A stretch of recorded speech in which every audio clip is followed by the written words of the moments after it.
Hello friends, welcome to my channel cook with Lipisa. আশা করি আপনারা সকলে ভালো আছেন। আজ আমি আপনাদের কাছে নিয়ে চলে এসেছি রমজান স্পেশাল ডিমের চপের রেসিপি। এটা খেতে খুবই টেস্টি আর খুবই সহজে বাড়িতে বানানো হয়ে যায়। তো আপনারা আমার সঙ্গে থাকুন, শেষ পর্যন্ত ভিডিওটা দেখুন আমি ডিমের চপটা কিভাবে বাড়িতে বানিয়ে নিচ্ছি। ডিমের চপ বানাবার জন্য আমি 4টে ডিম বয়েল করে নিয়েছি। এই ডিমগুলোকে আমি মাঝখান দিয়ে কেটে নেব। এভাবে আমি সব ডিমগুলো কেটে নেব। ডিমগুলো আমি সব কেটে নিয়েছি। এবার উপর থেকে আমি নুন ছড়িয়ে দিচ্ছি আর ছড়িয়ে দিচ্ছি ব্ল্যাক পেপার। কারণ যখন আমি ডিমের চপ করব, ডিমে যদি নুন না দিই ডিমের ভিতরে নুনটা লাগবে না, ওই জন্য আমি ব্ল্যাক পেপার আর নুন দুটোই ছড়িয়ে দিলাম। সিদ্ধ করে রাখা আলু নিয়েছি। আলুটাকে আমি ম্যাশার দিয়ে ভালো করে ম্যাশ করে নেব।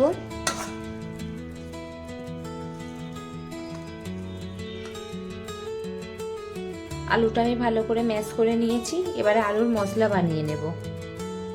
আলুর মশলা বানাবার জন্য আমি রিফাইন অয়েল দিয়ে দিচ্ছি কড়ার উপরে। তেলটা গরম হয়ে গেছে। তেলের উপরে আমি কাঁচা লঙ্কা দিয়ে দিচ্ছি। কাঁচা লঙ্কাটা হালকা নেড়ে নেব যাতে ফ্লেভারটা ভালোভাবে চলে আসে। তার উপর দিয়ে দিচ্ছি পেঁয়াজ কুচি।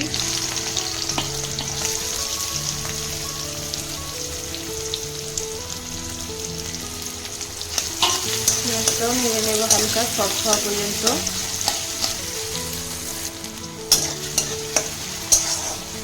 পেঁয়াজটা আমি আরেকটু হালকা নেড়ে নেব।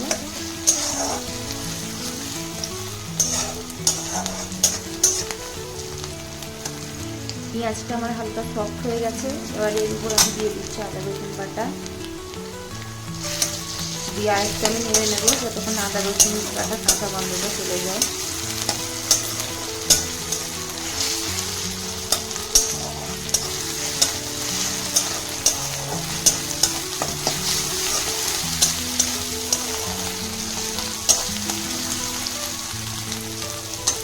আদা রসুন বাটার কাঁচা গন্ধটা চলে গেছে।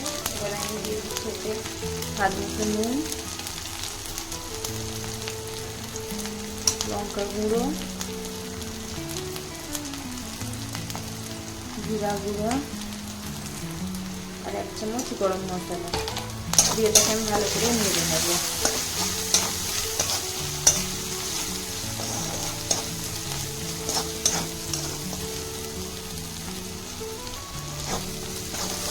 এটাতে একটা সুন্দর ফ্লেভার আসছে, গন্ধ আসছে। এবারে আমি আলুর যে পেস্টটা সেটা এতে দিয়ে দেব।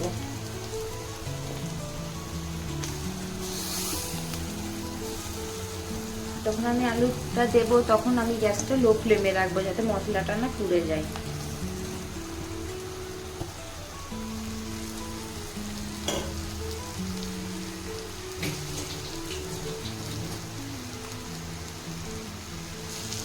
দিয়ে আলুটা আমি নেড়ে নেব ভালো করে।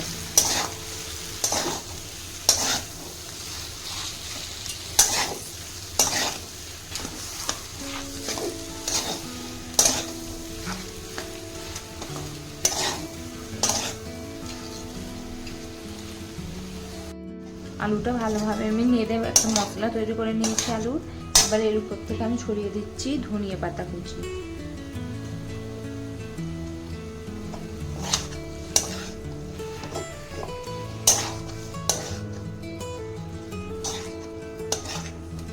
এবার আমি গ্যাসটা বন্ধ করে এটা ঠান্ডা হতে দেব। ডিমের চপ বানাবার জন্য বেসমের একটা আমি ব্যাটার তৈরি করে নেব। তার জন্য আমি বেসন নিয়ে নিয়েছি। স্বাদ মতো দিয়ে দিচ্ছি নুন, দিয়ে দিচ্ছি অল্প পরিমাণে হলুদ গুঁড়ো, অল্প পরিমাণে লঙ্কা গুঁড়ো,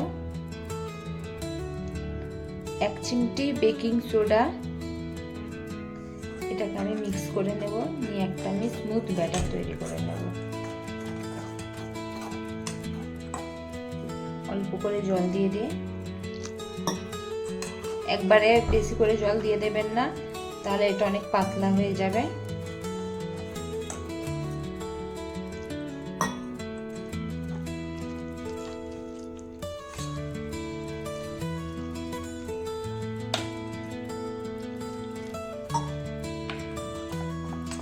আমি বেসনের ব্যাটারটা ভালোভাবে ফেটে নিয়েছি। এটা আমি আধা ঘন্টার জন্য রেস্টে রাখবো। ডিমের চপ বানাবো বলে যে মশলাটা তৈরি করেছিলাম আলুর, সেটা ঠান্ডা হয়ে গেছে। ওটা আমি হাতের মধ্যে এমনভাবে নিয়ে নেব।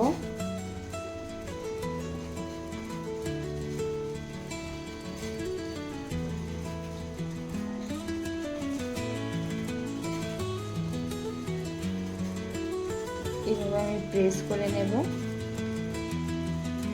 ডিমটা আমি এতে অ্যাড করে দেব। আমি এমনভাবে অ্যাড করব।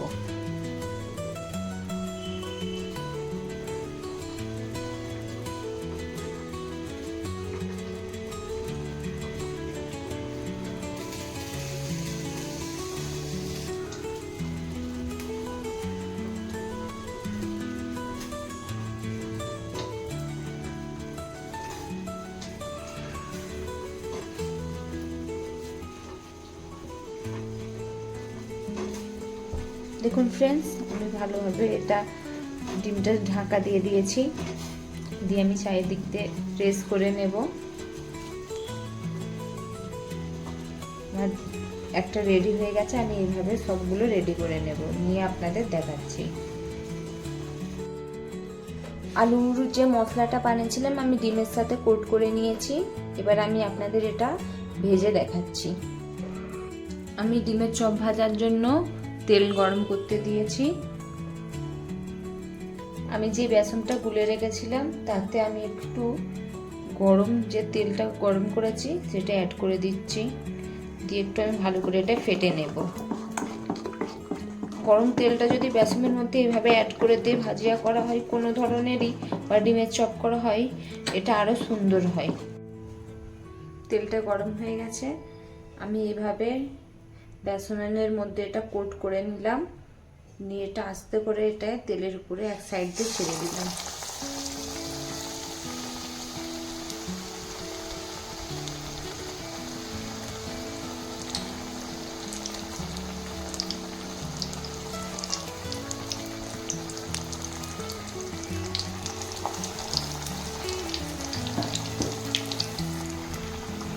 আমি এইভাবে তেলের উপর যেরকম ছিটকে ছিটকে এগুলো দিয়ে দেবো।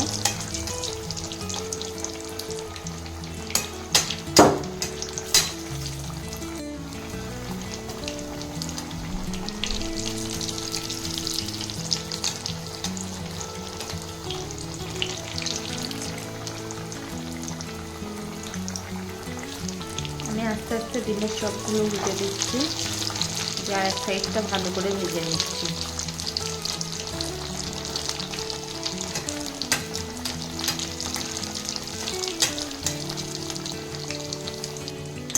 আমার ডিমের চপগুলো হয়ে গেছে। এবারে এটি একটা প্লেটে তুলে আমি আপনাদেরকে দেখাচ্ছি। দেখুন ফ্রেন্ডস, আমার ডিমের চপ রেডি হয়ে গেছে। এটা খেতে খুবই টেস্টি। আপনারাও এইভাবে বাড়িতে বানান, আপনাদেরকেও খেতে খুব ভালো লাগবে। আরও নতুন নতুন রেসিপি দেখার জন্য আমার চ্যানেলটিকে ফলো, লাইক, কমেন্ট করুন। আর ইউটিউব থেকে দেখলে প্লিজ আমাকে সাবস্ক্রাইব করুন। Thank you.